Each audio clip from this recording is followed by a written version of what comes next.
खड्गे च सुरेन्द्रे च कौशिके पाद संस्पृशि निर्विशेष मनस्काय श्री वीरस्वामिने नमः। आयारो आगम में कहा गया है,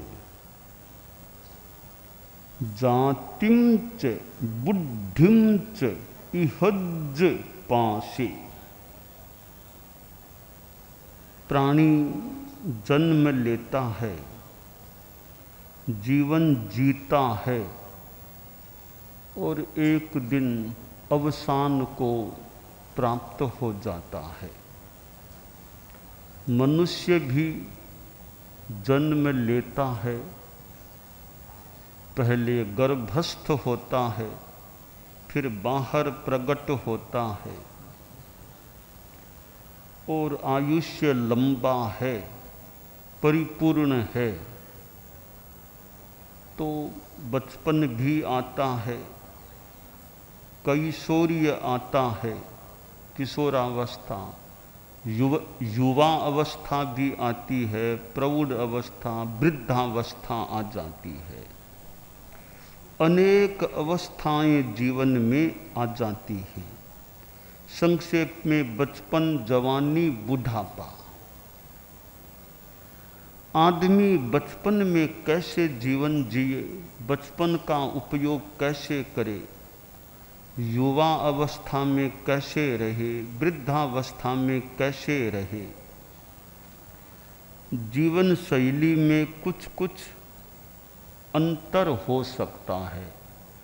बालावस्था की अलग जीवन शैली हो सकती है और ये बचपन का समय है, कैशोर्य का समय, शैशवेभ्यस्त विद्यानाम, विद्या अर्जन का समय है।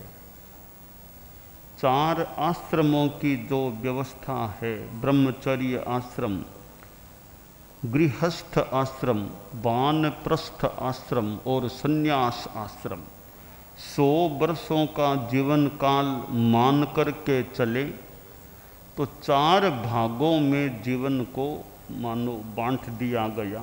25 वर्ष ब्रह्मचर्य आश्रम, फिर 25 के बाद 50 तक गृहस्थ आश्रम, 50 से 75 तक का वानप्रस्थ आश्रम, फिर आगे का संन्यास आश्रम। तो 3 भागों में बांटें तो ये बचपन है, फिर जवानी है और फिर वृद्धावस्था है। तो बचपन का, कैशोर्य का ये 25 वर्ष तक का जो समय है वो तो विद्या अर्जन का है। और विद्या के लिए आज कितनी व्यवस्था है, कितने विद्यालय, महाविद्यालय, विश्वविद्यालय, अनेक रूपों में विद्या का आदान प्रदान का क्रम चलता है। हमारा प्रवास भी इस बार चतुर्मास का भगवान महावीर यूनिवर्सिटी के इस मानो कैंपस में हो रहा है। एक विद्या संस्थान के माहौल में हमारा चतुर्मास हो रहा है। तो विद्या प्राप्ति भी एक जीवन का महत्वपूर्ण कार्य होता है। इस विद्या प्राप्ति के समय में अच्छे संस्कार भी पुष्ट हो जाएं कि संस्कार युक्त शिक्षा, अनेक विषयों का ज्ञान, भूगोल, खगोल, सामाजिक ज्ञान, विज्ञान, गणित, अनेक भाषाएं, हिंदी, अंग्रेजी, गुजराती आदि आदि अनेक विषयों का ज्ञान, फिर आगे जाकर कोई डॉक्टरी, कोई इंजीनियरिंग, कोई वकालत, कोई न्याय, अनेक विषयों का अध्ययन किया जा सकता है।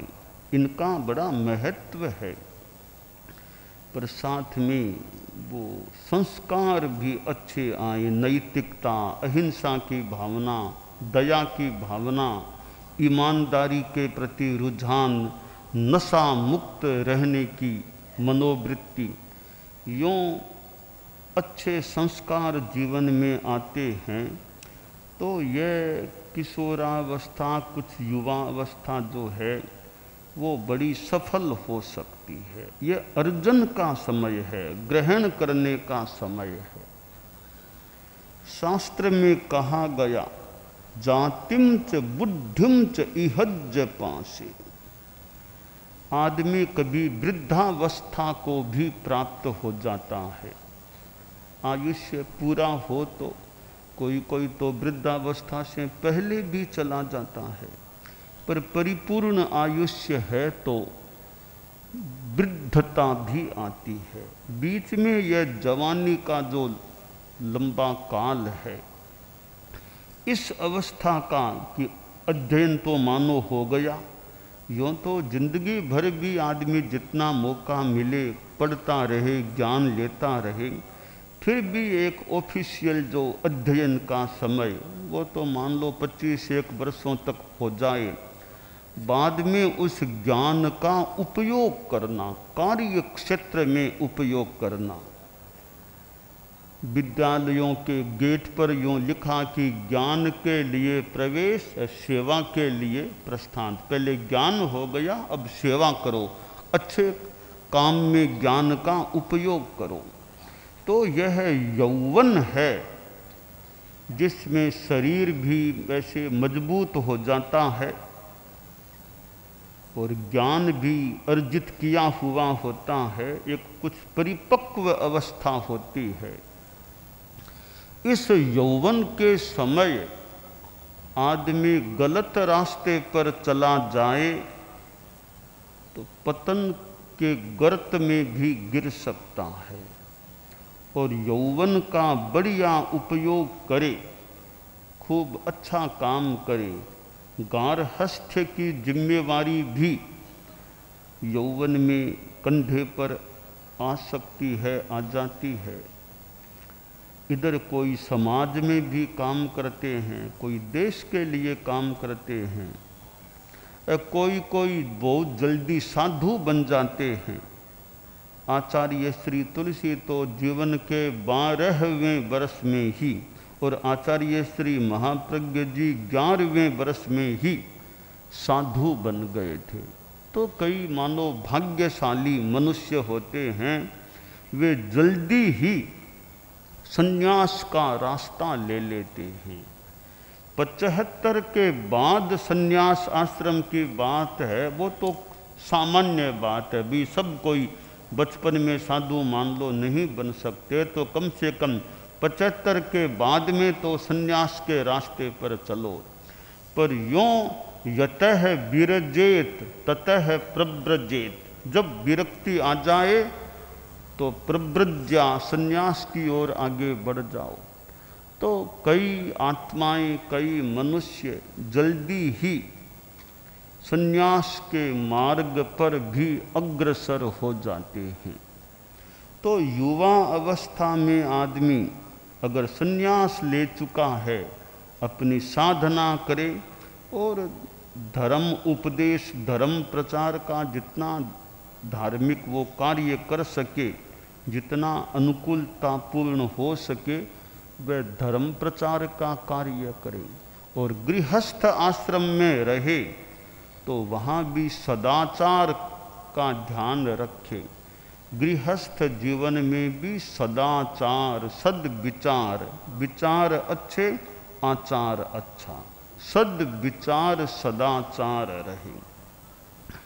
जवानी प्रौढ़ावस्था 75 आ गए हैं, 75 के बाद का समय या 70 के बाद का समय यह वृद्धावस्था का समय। हालांकि आगम में तो 60 वर्ष का हो गया तो जाति स्थविर, वो वैसे स्थविर हो गया, 60 वर्ष आ गई।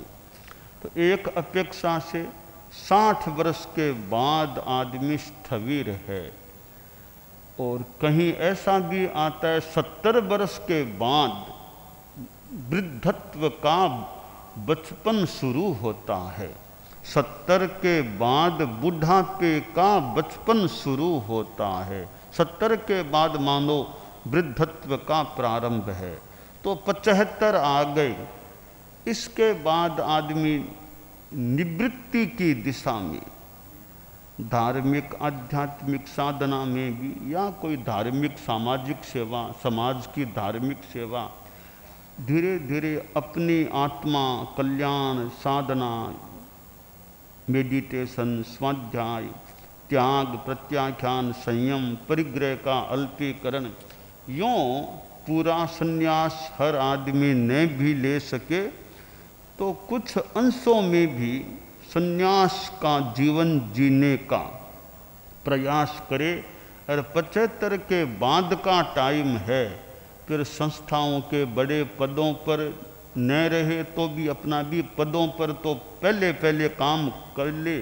75 के बाद बड़े पदों की बड़ी जिम्मेवारी से भी मुक्त रहते हुए अपना जितना एक परामर्शक आदि के रूप में जो कुछ कर सके, और बाकी अपना अध्यात्म की ओर की साधना या आध्यात्मिक गतिविधियों में योगदान, ऐसे जीवन बिताए तो ये जीवन में एक समान शैली नहीं रखनी चाहिए। बचपन की अलग जीवन शैली है, खेल कूद वो भी, जवानी में थोड़ी अलग जीवन की शैली, और 75 के बाद में अलग जीवन की शैली, खान पान में भी संयम, त्याग, प्रत्याख्यान, अपना धार्मिक साधना में रुझान, तो 75 के बाद की अलग जीवन शैली।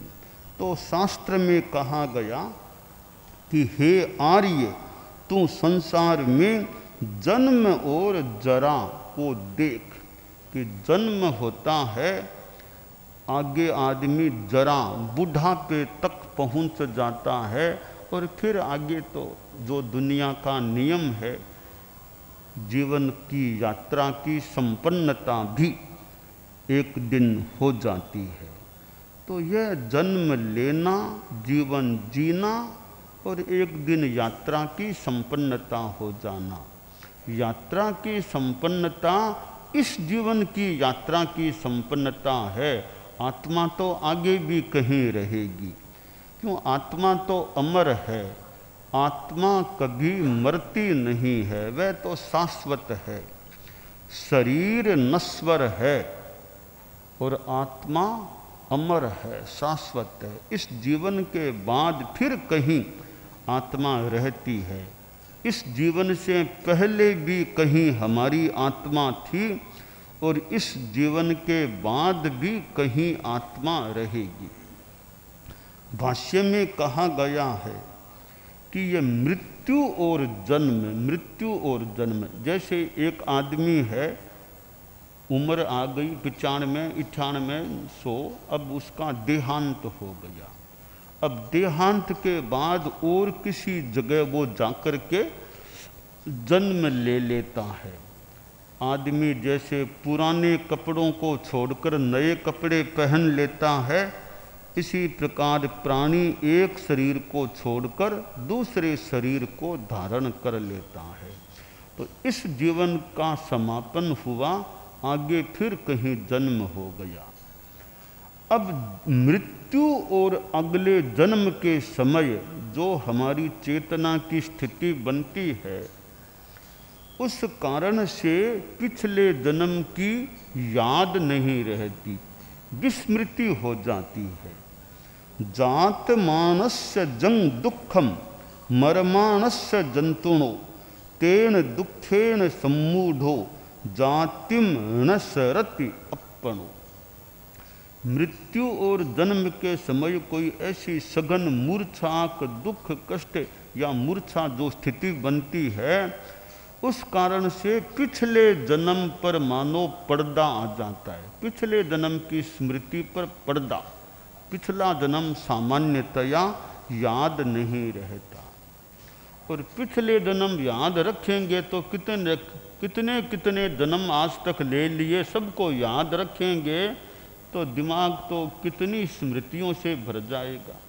तो ये व्यवस्था सी है, पिछला जन्म सामान्यतया याद नहीं रहता, परंतु कई कई बच्चों को और को ऐसे पिछले जन्म की याद भी आ जाती है।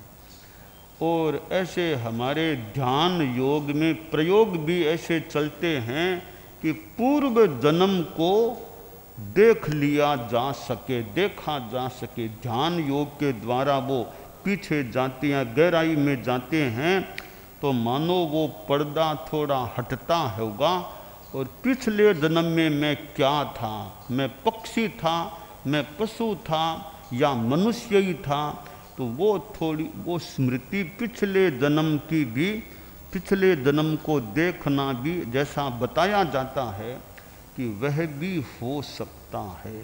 तो आदमी मेडिटेशन योग इहा अपोह मार्गणा गवेषणा करते करते इस जीवन के पीछे पिछले जन्म के समय को भी देख लेता है। मैं पहले क्या था, कहाँ था, मैं जंगल में था, कहाँ था, महल में था, मैं सैनिक था, राजा था, सांप था, शेर था, हाथी था। यूँ पिछले जन्म जिस योनि में वो बिता रहा था वो योनि भी उसको दिखने लग जाती है, ऐसा भी बताया जाता है। और जो ज्ञानी पुरुष हैं, जो दूसरों के पिछले जन्मों को भी जानते हैं, वे बता दें कि तुम पिछले जन्म में वहाँ थे, फिर वो उधर ध्यान देता है तो भी कई बार वो पिछली स्मृति आ जाती है कि हाँ मैं ऐसा ही, जैसा बता रहे हैं मैं ऐसा ही था, मुझे भी वो अब दिखने लग गया है, स्मृति होने लग गई है। तो सामान्यतया पिछला जन्म विस्मृत हो जाता है। वो मृत्यु और जन्म के समय ऐसी कोई चेतना की स्थिति बनती है मानो पर्दा सा आ जाता है। पिछला जन्म का पटाख से पर्दा आ गया, अब नए जन्म में आदमी जीने लग जाता है। विस्मृति तो हमें इस जीवन की भी हो जाती है। मैं 2 दिन का बच्चा था, क्या मुझे याद है कि मैं 2 दिन का बच्चा था? क्या आपको याद है कि आप जन्मे थे जब 2 दिन के बच्चे थे? वो दूसरा दिन जीवन का या पहला दिन याद है क्या हमको? सामान्य याद नहीं रहता। हम जन्मे थे, 2 दिन के थे, 3 दिन, तो वो भी भूल जाते हैं, इस जीवन की बात भी भूल जाते हैं। तो पिछला जन्म तो और भी आगे की बात होती है। इसलिए याद नहीं है, इस आधार पर यह नहीं कहा जाना चाहिए कि पिछला जन्म होता ही नहीं है। कि याद तो हमें इस जीवन की बातें भी, कईयों को तो कल क्या खाया वो भी याद नहीं, कल क्या जिम्मा था वो भी याद नहीं है। तो हमारी विस्मृति की प्रकृति हो सकती है। तो पीछे कितने कितने जन्म हमने लिए हैं उन पर पर्दा आ जाता है और हमें वो स्मृति नहीं रहती। और कईयों को वो पिछले जन्मों की, अनेक जन्मों की स्मृति भी हो जाती है। वो भीतर का मानो आवरण हटता है और पिछले जन्म दिखाई देने लग जाते हैं। मैं कहाँ कहाँ जन्मा था, यहाँ फिर यहाँ अब मनुष्य के रूप में आया हूँ।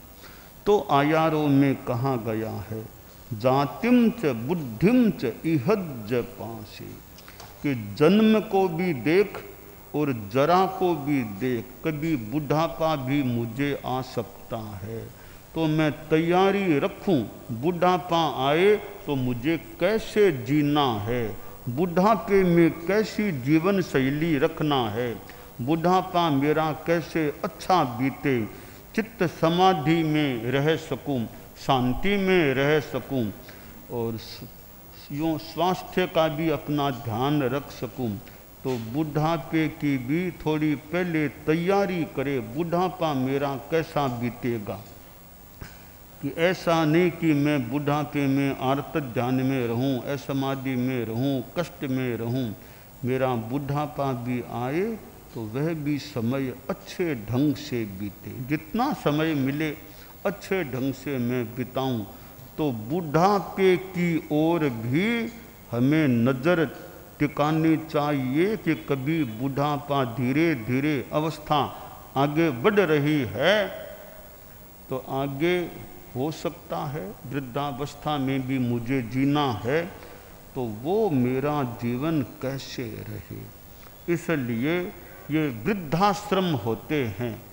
वृद्ध लोगों को ऐसे आश्रमों में रखा जाता है, तो वो वृद्धाश्रम साधना आश्रम भी रहें। केवल वृद्धाश्रम नहीं, साधना आश्रम, वहाँ साधना चले, अध्यात्म धर्म, उनको कोई शास्त्रों की ओर की अच्छी बातें सुनाए बताए, कोई मेडिटेशन जप का प्रयोग ऐसा भी कराए, कुछ योग ध्यान ऐसा कराए, प्राणायाम आदि, तो वो वृद्धाश्रम एक अच्छा लाभदायी बन सकता है कि वहाँ साधना का क्रम चले। तो वो साधना के क्रम से उनका जीवन अच्छा रहे, क्योंकि 24 घंटे मिलते हैं, 8 घंटे 10 घंटे मान लो आराम कर लें, बाकी थोड़ा खाना पीना आदि में समय लग गया, शरीर में समय, बाकी कई घंटे मिलते हैं। तो वृद्धों के वहाँ और क्या काम है? तो और काम नहीं है तो कुछ शास्त्रों का और का उनको कोई सुनाने वाला बताने वाला हो, या अपने आप पढ़ें, कुछ योग ध्यान के प्रयोग उनको कराएं, कोई अच्छा काम कर सके तो हाथ से कोई बढ़िया धार्मिक आध्यात्मिक श्रम भी करे, काम भी कर सके तो करे। क्योंकि शरीर कुछ ठीक है तो निठल्ला क्यों बने, जो काम कर सके थोड़ा काम भी करें, तो वो काम करने से भी शरीर की एक स्थिति अच्छी रह सके तो रह सके। हमारे संत लोग हैं कि भाई ठीक है 80 आ गए, फिर भी कुछ काम तो मैं कर सकता हूँ ना। ज़्यादा चलना फिरना मान लो मुश्किल है, भार उठाना मुश्किल है, पर ठिकाने में प्रवास स्थल में बैठे बैठे मैं उर्दोहरण की प्रेरणा दूसरों की भी कर दूं, पात्रियाँ धो दूं, जोड़ी पल्ला यहाँ ला दो मैं यहाँ धो दूं, तुम सुखा देना यहाँ धो देता हूँ। और छोटे मोटे काम, कपड़ों की सिलाई मैं कर दूं, जानता हूँ मेरा तो बहुत काम किया हुआ है, अभी भी कर सकता हूँ, कपड़ों की सिलाई कर दूं, पात्रियों को वार्निश लगा दूं बोले, तो जो काम कर सकता हूँ तो हाथों का उपयोग करें। तो वृद्धावस्था में भी कि हमारा खुद का काम खुद कर सकते हैं तो दूसरों पर यह भार क्यों डाले। खुद का काम खुद कर लो, खुद की प्रेरणा कर लो, खुद का कपड़ा धो सको तो धो लो, न धो सको तो औरों को बता दो। जो काम दूसरों के, ये काम मैं खुद का नहीं कर सकता, कपड़े तो मैं खुद का भी नहीं धो सकता, तो मेरे कपड़े दूसरे धोते हैं, मैं दूसरों का जो काम कर सकूं वो कर दूं। उन पात्रियाँ धो सकता हूँ, प्लेवना दूसरों के ओगे ओगे पड़े दूं, वो काम उनका मैं कर दूं। तो जो कर सकूं वो काम तो मैं करूं, दूसरों का कर्जा मैं यूँ, मतलब दूसरों से जितनी सेवा लेता हूँ तो वापस जो दे सकूं वो सेवा देने का प्रयास करूं। जो खुद कर सकूं अपना काम खुद करता रहूं। कि पानी पीना है तो वो मटकी पड़ी है वहाँ, तो मैं तो अभी थोड़ा तो घूम सकता हूँ ना, थोड़ा घूमना भी ठीक हो, उठ के अपना प्याला पड़ा है मटकी पड़ी है, जाके पानी पी लो, प्याला साफ करके रख दो, रख के बैठ जाओ। तो क्या हुआ कि दिन में 5-6 बार पानी पीने के लिए उठोगे ना, तुम्हारा घूमना हो जाएगा, पैरों का, बूढ़े का, वृद्ध आदमी का थोड़ा थोड़ा घूमना हो जाएगा। दिन में 5 बार 7 बार वहाँ तक जाएगा, मटकी से पानी लेगा, पिएगा, आएगा जाएगा, तो ये बीच बीच में घूमना हो जाएगा। तो वो सहजी वॉकिंग, थोड़ी वॉकिंग हो जाएगी, दूसरों पर भार नहीं पड़ा, वरना दूसरे आओ पानी पिलाओ, वो तो ऐसे ही काम करते हैं, तो इतना काम तो उनको मैं न दूं, पानी तो खुद ही अपना पी लूँ। तो जो काम खुद कर सकूं, कि मेरे कपड़े छोटे मोटे धो सकता हूँ तो खुद धो लूँ, पास में सुखाने की जगह खड़ा होकर सुखा दूँ, उतार लूँ, तो मैं अपना काम कर सकूँ, जितना स्वावलंबी रह सकूं, अपना काम अपने हाथ से करो जितना कर सको, तो ये दूसरों पर भार न पड़े, दूसरों से सेवा ज़्यादा न लेनी पड़े, खुद का भी थोड़ा उठना बैठना होता रहे, तो गोडे और भी थोड़े ठीक रह सके, काम कर सके। तो इसलिए ये शास्त्र में कहा वृद्धावस्था को देखो, जरा को भी देखो। यानी हम यूँ सोचें वृद्धावस्था आए मुझे कैसे जीना है, अपनी सेटिंग तय करो किस तरह मुझे बुढ़ापे में जीवन जीना है। तो जितना डॉक्टरों का कम सेवा लेनी पड़े हॉस्पिटल में, जितना बाकी तो शरीर की स्थिति है, जितना कम जाना पड़े, शरीर भी मेरा ठीक रहे, मोटा मोटी काम चलता रहे, काम चलता रहे। बाकी तो बुढ़ापे में बहुत ज़्यादा आशा नहीं भी करें, बहुत ज़्यादा श्रम करेगा, अपना खूंटना अपना काम चलता रहे, परवश न होना पड़े कि बाथरूम जाने के लिए दूसरे ले जाओ, यह नौबत नहीं आए, खुद अपना शारीरिक काम जाके आके कर सकें। तो यह स्थिति, तो बुढ़ापे को देखो, यह शास्त्र में कहा गया है। तो जन्म को भी देखो और बुढ़ापे को भी देखो कि बुढ़ापे की तैयारी रखो, कैसे बुढ़ापे में जीना है, धार्मिकता भी रहे। तो ये आयारो आगम में छोटा सा सूत्र है, जातिम च बुद्धिम च इहज पाशे। हे आर्य, तू संसार में जन्म और जरा को देख।